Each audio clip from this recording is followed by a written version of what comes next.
الحمد لله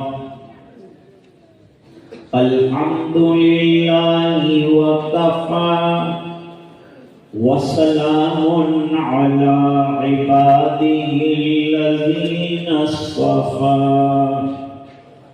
خصوصا على أفضلهم وخاتم النبيين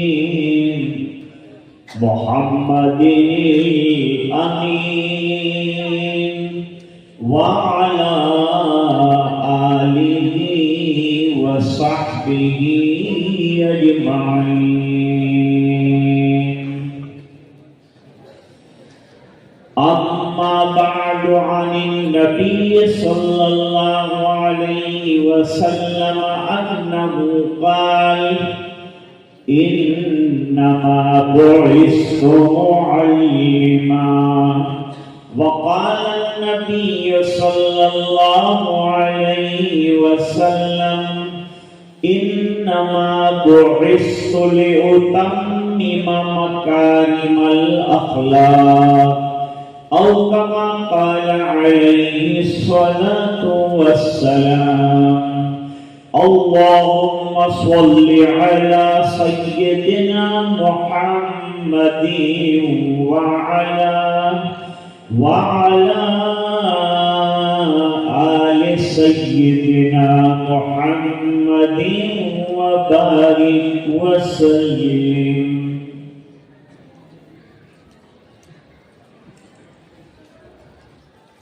اسٹیج پر جلوگر عظیم المرتبت علماء کرام مجمع میں تشریف فرما علماء، شہ نشین پر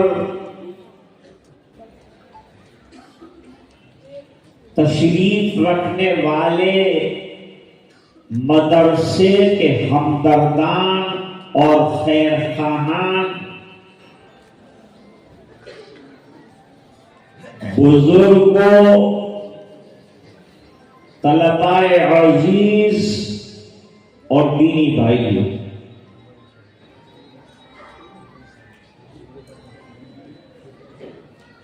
اللہ نے انبیاء کرام کو امتوں کی اصلاح کے لیے بھیجا ہوتا ہے. وہ داعی بھی ہوتے ہیں اور اصلاحی کام بھی کرتے ہیں.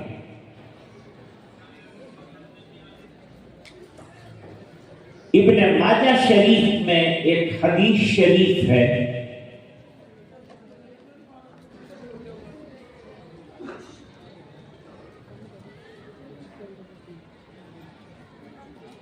نبی کریم صلی اللہ علیہ وسلم اپنے حجرے سے نکلے،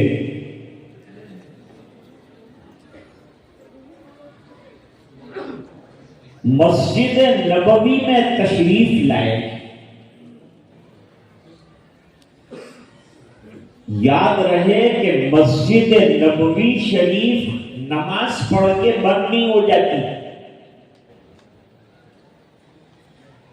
بلکہ وہاں مختلف کارروائیاں دینی اور ملی جاری رہتی.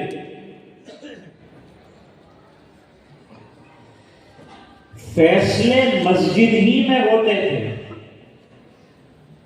خانقاہی نظام مسجد ہی میں چلتا، تعلیم و تعلم مسجد ہی میں چلتا، ذکر کے حلقے مسجد ہی میں لگتے تھے، اور جہاد کے لیے جانے والے لشکر بھی یہی تیار کیے جاتے تھے، اور داعی اللہ بھی یہاں سے چلتے تھے. آج ہماری مساجد کو زندہ کرنا ہو تو یہ تمام امور کے ذریعے سے مسجدوں کو زندہ کرو، لوگ مت لگاؤ. 24 گھنٹہ اس میں کوئی نہ کوئی کارروائی دینی ہونی چاہیے.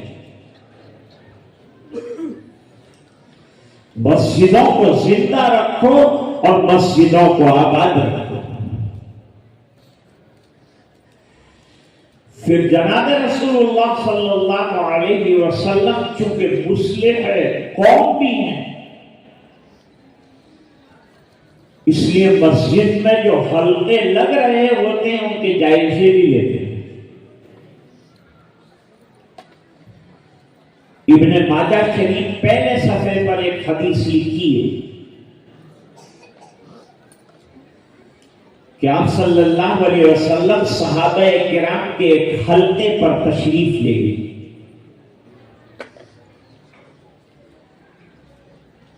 تھوڑی دیر ان کی گفتگو سنی، پھر پوچھا کیا کر رہے ہو؟ کہا اللہ کے رسول صلی اللہ علیہ وسلم ہم فقر و فاقہ کے بارے میں بات کر رہے ہیں کہ اگر امت آگے جا کر فقیر ہو گئی، فقر و فاقہ سے دوچار ہو گئی، ہماری نسلیں کیسے آگے چلے گی؟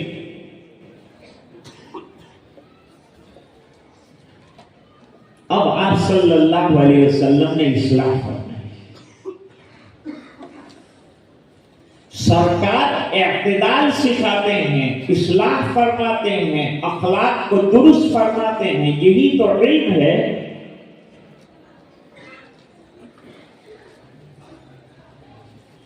نبی کریم صلی اللہ علیہ وسلم نے فرمایا للفقر اخشى علیکم،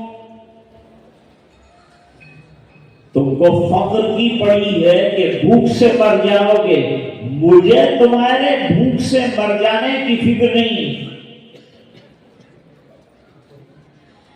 وَلَكِنْ أَخْشَىٰ عَلَيْكُمُ الدُّنْيَا، بلکہ مجھے ڈر ہے کہ تمہارے پاس دنیا آئے گی، مال کی ریل پیل ہو جائے گی۔ دوسری ایک آگے حدیث آ رہی ہے، اس میں فرمایا کہ آدمی زکوٰۃ کے مال کے تھیلے لے کے نکلے گا اور مستحق کے زکوٰۃ کو دینے جائے گا تو وہ کہے گا کہ کل میں مالدار ہو گیا، مجھے زکوٰۃ کی ضرورت نہیں۔ فرمایا اس امت کے لیے فقر و فاقہ یہ آزمائش نہیں ہے، بلکہ اس امت کے لیے مال کی کثرت پہلے والی امتوں کی طرح آزمائش کا سبب ہے۔ اس لیے مال صحیح راستے سے کمانا اور صحیح راستے میں خرچ کرنا، دونوں ذمہ داریاں ہیں ہماری۔ صحیح راستے سے مال آئے، صحیح راستے میں خرچ کرو، حلال طریقے سے آئے، حلال طریقوں میں خرچ کرو۔ جیسے انسان اعمال صالحہ کرے تو ساتھ یہ بھی خیال رکھے کہ گناہوں کے ذریعے سے میرا عمل نیک تباہ نہ ہو جائے۔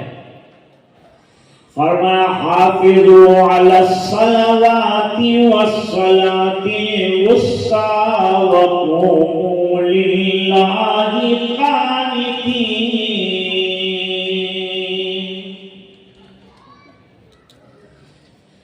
عجیب تفسیر فرمائی مفسرین نے،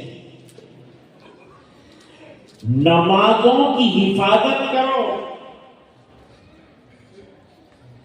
ایک معنی ہے نمازوں کو وقت پر ادا کرو، یہ حفاظت کا ایک طریقہ ہے۔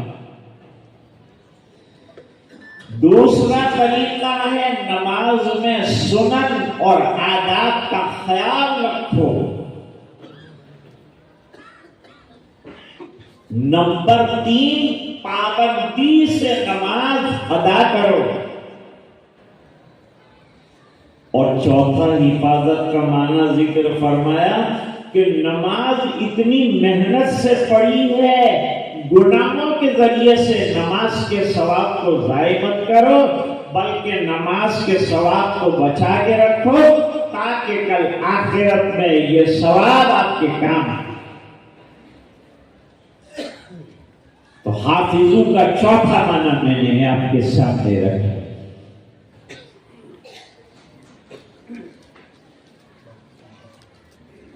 معلوم ہوا کہ یہ امت فقر و فاقہ سے نہیں بڑھے گی، بلکہ اس کے لیے آزمائش مال کی کثرت ہو۔ حدیث شریف میں فرمایا اپنے دنیا سے جانے سے پہلے اپنے لیے توشہ آگے بھیجو، اور توشہ آگے بھیجنے کا مطلب یہ ہے کہ بھلائیوں کے کام میں مال کو خرچ کرو، مدرسوں میں خرچ کرو، مسجد میں خرچ کرو، ائمہ کو اچھی اچھی تنخواہیں دو، مدرسین کو بہترین تنخواہیں دو، اور خوب اللہ کے راستے میں لگا۔ جیسے یہ ہمارے بزرگان تشریف لائے ہیں، یہ مدرسے کے ہمدرد ہیں، اور اللہ نے جو دیا ہے وہ سمجھتے ہیں کہ اللہ کے راستے میں اور اللہ کے دین کے لیے آگے چلتا کر دیا جائے۔ جو کھا لیا وہ ختم کر لیا، اور جو بچا کے گئے لڑنے کے لیے چھوڑ دیا۔ باپ ابھی مرا نہیں، اس سے پہلے لڑکے اس کی ڈیڈ باڈی کے پاس وراثت کے لیے جھگڑا کرتے ہیں کہ یہ مکان میں لوں گا، وہ مکان میں لوں گا۔ ارے بھائی باپ کو دفن تو ہونے۔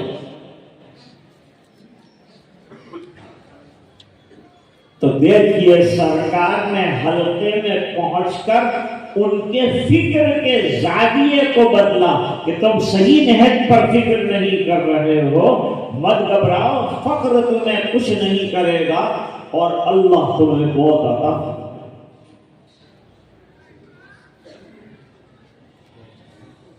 ایک مرتبہ حضور پاک صلی اللہ علیہ وسلم نے صحابہ کرام سے پوچھا کہ تمہارے گھر میں قالین ہے؟ قالین کا حضور ہمارے چٹائیوں کا ٹھیکا، قالین کہاں سے آئے؟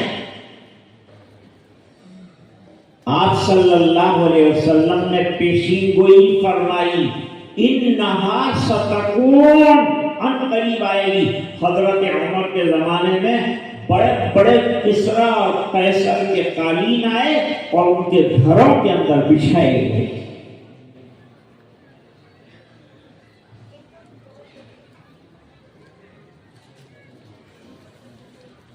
ایک مرتبہ حضور پاک صلی اللہ علیہ وسلم مسجد نبوی میں چکر لگا رہے ہیں، دو حلقے لگے۔ ایک حلقے کے پاس گئے، بھائی تم لوگ کیا کر رہے ہو؟ صحابہ کے پاس فضول چیزوں کے لیے ٹائم نہیں تھا۔ بھائی اپنے اوقات کی قدر کرو۔ میں طلبا کو کہا کرتا ہوں کہ آج 51 طلبا کو آواز دیا، سب جمع ہو گئے آگے، لیکن اب یہ جب جائیں گے اور آپ ان کو 6 مہینے کے بعد بلائیں گے تو 51 نہیں آ سکتے۔ 2 غائب ہوں گے، 2 مصروف ہوں گے، 2 مسرور ہوں گے، 2 مجذوب ہوں گے، طرح طرح کے بیچارے اشغال و اعمال میں مبتلا۔ کوئی گھر چلا رہا ہے، کوئی بار چلا رہا ہے، کوئی گاڑی چلا رہا ہے، سب اپنے اپنے کاموں میں۔ اس لیے میرے والد صاحب رحمۃ اللہ علیہ فرماتے تھے، بچوں اور طالب علموں، یہ مدرسے کے اندر جمع ہونے کے زمانے کو غنیمت سمجھو، دوستیاں گانٹھنے کے بجائے علم حاصل کرو۔ اس بنا پر کہ جس شان کے ساتھ یہاں اساتذہ کی سامنے زانوئے تلمس طے کر کے جو علم آپ حاصل کر پائیں گے، اکیلے جا کر مطالعہ کریں گے تو وہ بات پیدا نہیں ہوگی۔ جہاں مطالعہ غلط ہے، استاد ٹھیک کرنے کے لیے تیار ہے، آپ چلے جائیں گے پھر کیا ہوگا؟ اس لیے ان اوقات کو غنیمت سمجھ لو۔ میرے والد صاحب رحمۃ اللہ علیہ جنہوں نے 50 سال تک ایک ہی جگہ بخاری شریف کا اور جلالین شریف کا درس دیا، وہ فرماتے تھے کہ مدرسہ طالب علم کے علمی اور اخلاقی بننے کی بہترین جگہ ہے. اگر کوئی طالب علم یہاں نہیں بنا تو پھر باہر جا کے نہیں بنے گا. اگر اس نے تہجد یہاں نہیں پڑھی باہر جا کے نہیں پڑھے گا. یہاں نمازوں کی پابندی نہیں کیا باہر جا کے پابندی نہیں کرے گا. یہ بننے کی جگہ ہے. جو بن گیا وہ ہزاروں کو بنانے والا بن گیا. نبی کریم صلی اللہ علیہ وسلم کا ایک حلقے پر گزر ہوا. حضور پاک صلی اللہ علیہ وسلم نے عرض فرمایا کیا کر رہے ہو میرے ساتھیوں؟ صحابہ کرام نے جواب دیا ذکر اللہ کر رہے ہیں، اللہ کی یاد کر رہے ہیں. معلوم ہوا مسجد میں ذکر اللہ نہیں کریں گے تو کہاں کریں گے؟ جیسے وہ تیر و نشتر والوں نے کہا کہ پٹاخے کی فیکٹری میں آگ نہیں لگے گی تو کیا دریا کے اندر پٹاخے پھوٹے؟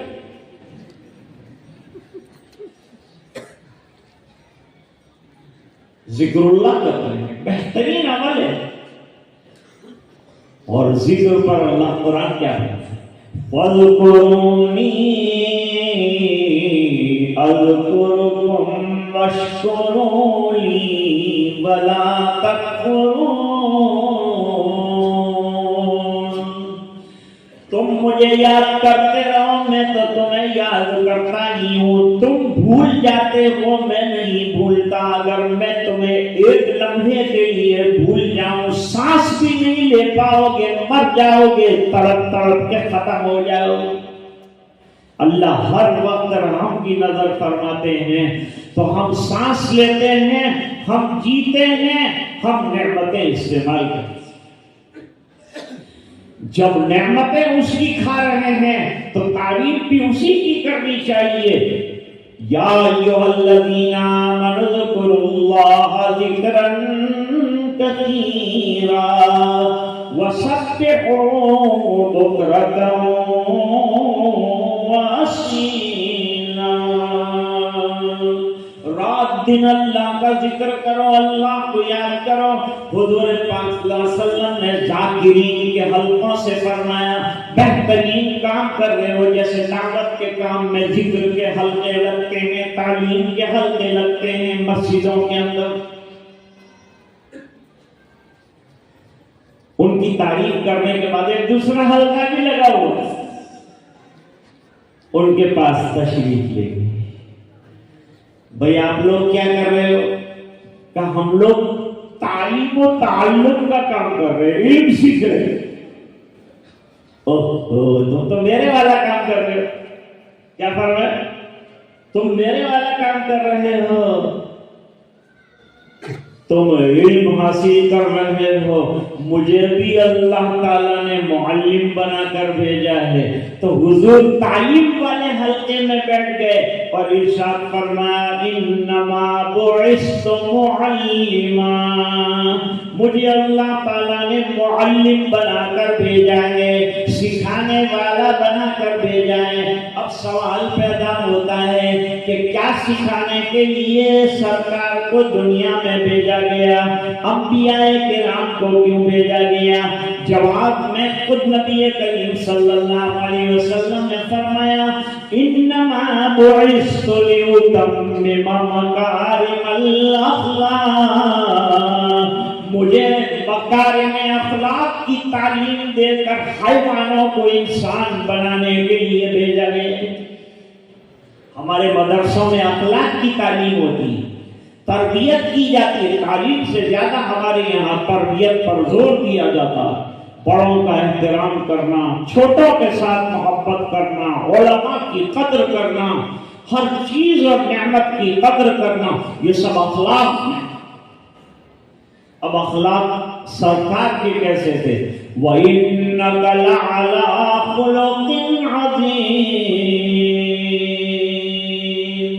آئیے ایک مثال حدیث شریف سے اٹھا کر جس کو حضرت امام بخاری رحمۃ اللہ علیہ نے اپنی جامع میں ذکر کیا ہے، میں ذکر کر کے بات ختم کرتا ہوں. ایک وفد اور ایک دستہ حضور پاک صلی اللہ علیہ وسلم نے نجد کی طرف بھیجا. نجد کی طرف یہ وقت جا رہا تھا، راستے میں جنگل پایا. جنگل کے اندر ایک صاحب شکار کرنے میں مصروف تھے، ان کو پیچھے سے جا کر دبوچا. کیا کر رہا ہے بھائی؟ شکار کر رہا ہوں. اس کو گرفتار کر لیا، کیونکہ وہ وفد اور دستے کا کام یہ ہے کہ کوئی چور ہے، کوئی اچکا ہے، کوئی حملہ کرنے والا ہے، کوئی غلط مسلمانوں کے خلاف پلاننگ کرنے والا ہے، اس کی داروگیر کی جائے. تو داروگیر میں ان کو پکڑا. کیا نام ہے تمہارا؟ جواب دیا میرا نام سمامہ ابن اسال. اچھا تم وہی ہو جو مکے والوں کے ساتھ مل کر نبی کریم صلی اللہ علیہ وسلم کے قتل کرنے کی سازشیں رچائی؟ وہ زبردست آدمی آتا ہے. کاروائی کچھ بھی نہیں کی، ان کو لا کر حضور صلی اللہ علیہ وسلم کی خدمت میں پیش کر. حضرت یہ سمامہ آتا ہے، بنو حنیفہ کا سردار ہے. آپ صلی اللہ علیہ وسلم نے فرمایا کہ اپنا سرکاری قیدی ہے، لہذا مسجد نبوی کے ستون کے ساتھ اس کو باندھو. باندھنے کا مطلب یہ ہے کہ کھانا فل دیا جائے گا، استنجا کے لیے بھی جانے دیا جائے گا، کپڑے بدلنے کے لیے بھی جانے دیا جائے گا، لیکن باندھ کے رکھا جائے گا. اس زمانے میں قید خانے کا نظام نہیں تھا. جو قیدی آتے تھے وہ مسجد نبوی کے ستون سے بنتے تھے، اور جو مریض آتے تھے ان کا مسجد کے صحن میں علاج کی ہوتا تھا. حضرت سعد بن معاذ رضی اللہ تعالیٰ عنہ کا خیمہ سرکار نے مسجد کے صحن میں لگوایا تاکہ ان کی عیادت اچھی طرح سے کی جا سکے. اور ان کی شہادت پر نبی کریم صلی اللہ علیہ وسلم نے فرمایا اہتز عرش الرحمن بموت سعد بن معاذ رضی اللہ تعالیٰ. بڑے ہمدرد اور بڑے جانثار اور بڑے جان پر کھیلنے والے اور ہر صحابی کی شان کی. اب مسجد نبوی کے ستون سے باندھ دیا. ابھی میں اس کی نسبت آپ کے سامنے ہے. حضور نماز کے لیے تشریف لے جاتے تو مسجد کے وہاں کیواڑ اور دروازے نہیں تھے، مسجد کھلی ہوئی. حدیث میں ہے کہ کبھی کبھی رات کو کتے بھی آ جاتے. ہماری مسجدیں تو ماشاءاللہ ایسی لوگ ہیں کہ کوئی آنا چاہے تو آ بھی نہیں سکتے.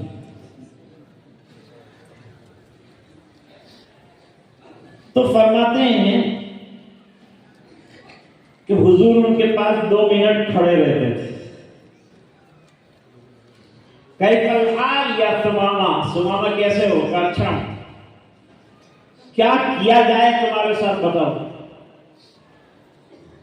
کہا اللہ کے رسول میں مجرم ہوں، اور مجرم ایسا کہ گردن زدنی ہوں.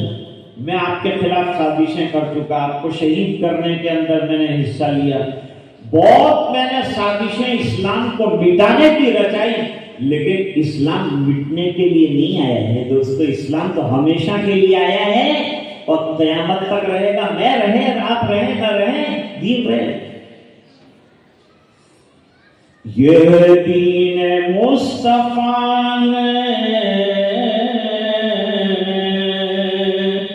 مٹایا نہ جائے گا، اور دنیا سے یہ چراغ بجھایا نہ جائے گا.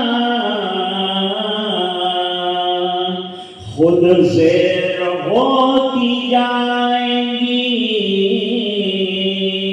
موزور آندیاں. ایسا گھنا درخت نہ جائے گا۔ اس دین کی حفاظت کا اللہ کی طرف سے وعدہ ہے، فرمائے اِنَّا نَحْنُ نَزَّلْنَا الذِّكْرَ وَإِنَّا لَهُ لَحَافِظُونَ۔ ہم نے یہ ذکر اتارا، یہ قرآن کریم اتارا، یہ دستور اتارا، یہ محفوظ رہنے والا ہے، اس لیے کہ تمہارے ذمہ نہیں جانا، اس کی حفاظت کی ذمہ داری اللہ نے فرمایا میں نے خود لے لی۔ تو اللہ حفاظت ہے۔ تو کیا کیا جائے تمہارے ساتھ؟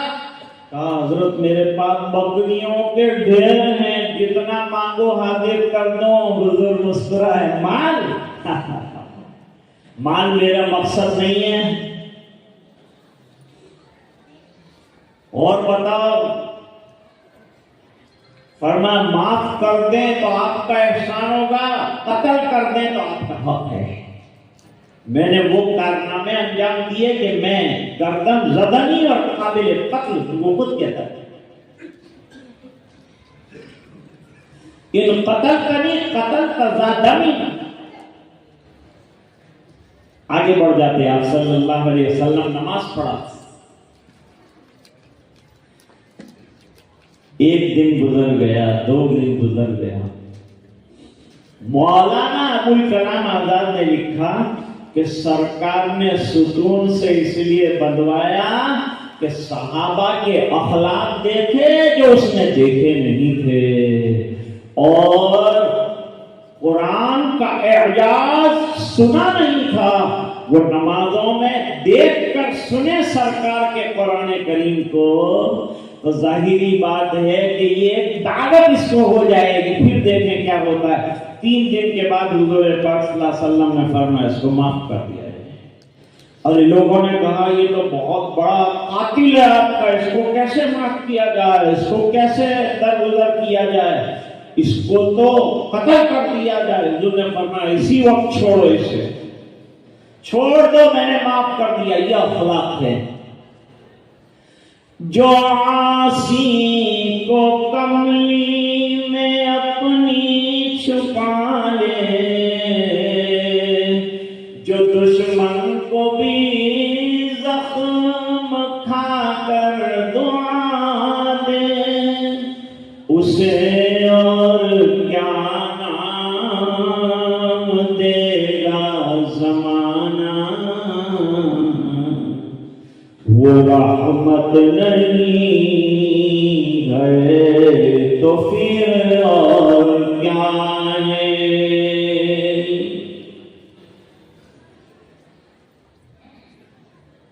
تین دن ابھی اللہ کے راستے میں جو لوگ پہلے جاتے ہیں وہ 3 دن کے لیے جاتے ہیں، اور وہ 3 دن مسجد کے نورانی ماحول میں رہتے ہیں، تو مسجد کی نورانیت کا اثر، پھر ساتھیوں کی دعاؤں کا اثر، پھر کام کا اور دعوت کے کام کا اثر، تو 3 دن میں رنگ چڑھ۔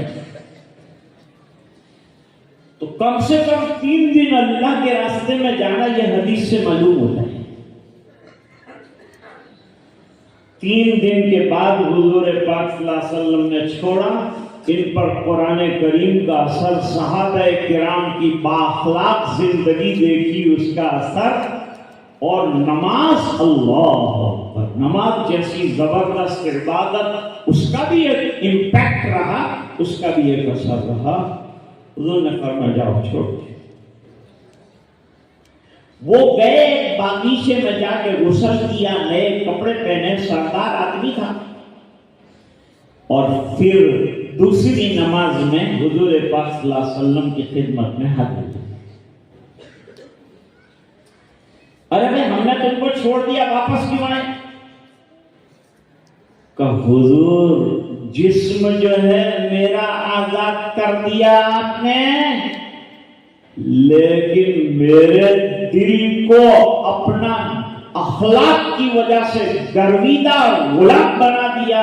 میں آپ کا غلام بننے کے لیے آیا ہوں، اور اب تک قاتل تھا، اب مائل ہو کر آیا ہوں، پڑھوائیے مجھے اشہد ان لا الہ الا اللہ واشہد ان محمد محمدًا عبده ورسوله۔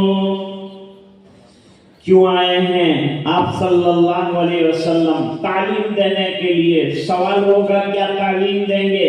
جواب دیا انما بعثت لأتمم مکارم الاخلاق، مجھے اخلاق کی بہترین تعلیم دینے کے لیے بھیجا گیا ہے، مجھے حیوانوں کو انسان بنانے کے لیے بھیجا گیا ہے، مجھے خیر امت تیار کرنے کے لیے بھیجا گیا ہے۔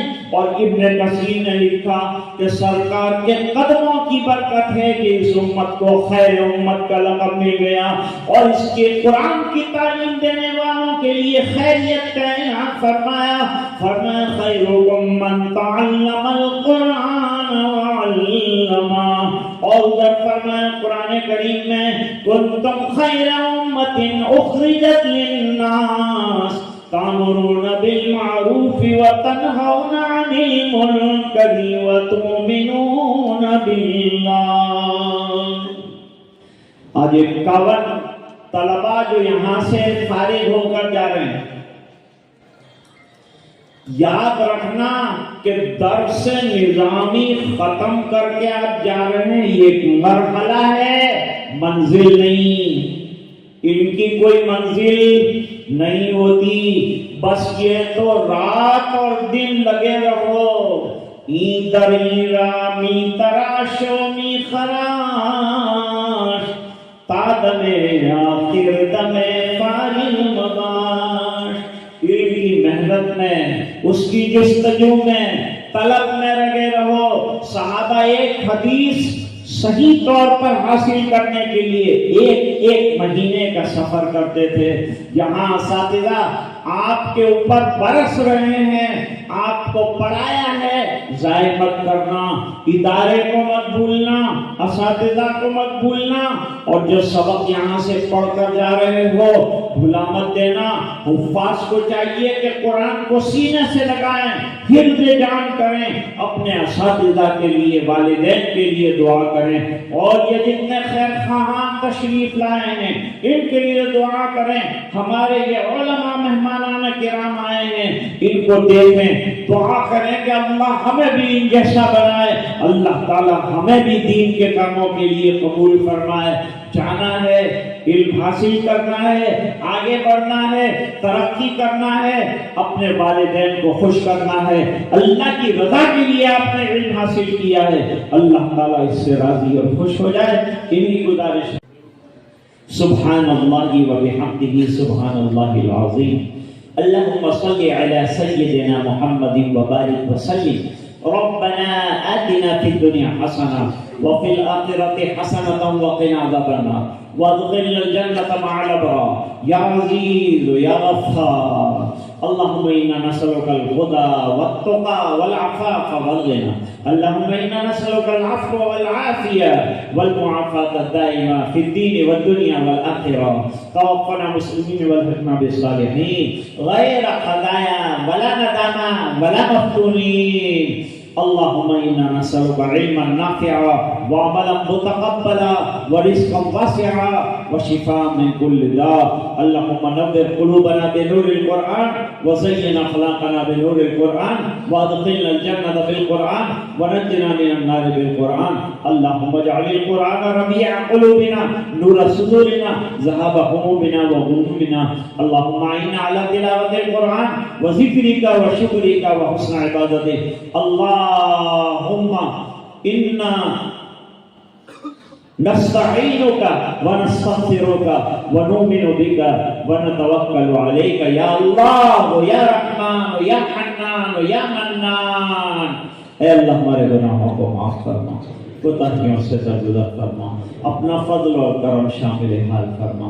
اے اللہ بہت دور دور سے حضرات تشریف لائے اپنی اولاد کے کارنامے علمی دیکھنے کے لیے، اے اللہ مدرسے کا کام دیکھنے کے لیے، اے اللہ پروگرام دیکھنے کے لیے، اے اللہ قال رسول سننے کے لیے، اے اللہ ان کا آنا قبول فرما، علماء کا تشریف لانا قبول فرما۔ اے اللہ تمام حضرات کی حاضری کو آج کے جمعہ کے مبارک دن میں منظور فرما۔ جو طلباء تحصیل کے بعد جا رہے ہیں، اللہ سے کام لے لے، ان کو قبول فرما دے، اللہ علم کی دنیا میں آگے بڑھا دے، عمل سے وابستگی نصیب فرما دے، حفاظ کو قبول فرما دے، اللہ یہ نکاح ہوا اسے باعث خیر و برکت بنا دے، نیک ذریت کے آنے کا ذریعہ بنا، اللہ مدرسے کو ترقی عطا فرما، اور مدرسے کے جتنے ہمدردان ہیں، معاونین ہیں، جنہوں نے آج پروگرام میں بچوں کو نوازا، ان کو اللہ جزائے خیر عطا فرما، جو ہمیشہ مدرسے کا خیال رکھتے ہیں، اتنا بڑا نظام چلانے میں مدد کرتے ہیں، اللہ ان کو دنیا اور آخرت میں بہترین بدلے عطا فرما، ان کی جان مال عزت آبرو میں برکتیں عطا فرما، اللہ علماء کے علم میں برکتیں عطا فرما، انہیں قبولیت عامہ عطا فرما، اور اللہ ان کے علم کے فیض کو چار گانگے عالم میں جاری رسائی فرما، اے الہ العالمین بیماروں کو شفا عطا فرما، اور پریشانوں کی پریشانیاں دور فرما، اور جو الجھنوں میں گرفتار ہیں ان کی الجھنیں دور فرما، اور جو قید و بند کی صعوبتیں مظلومانہ طور پر برداشت کر رہے ہیں، اللہ کی باعزت رہائی کے فیصلے فرما، اللہ پورے مجمع کی مغفرت فرما، اور امت کے ایک ایک فرد کی مغفرت فرما، اور اے اللہ یہ دعائیں اپنے فضل و کرم سے قبول فرما، سبحان ربک رب العزت عما یصفون، وسلام علی المرسلین والحمد للہ رب العالمین۔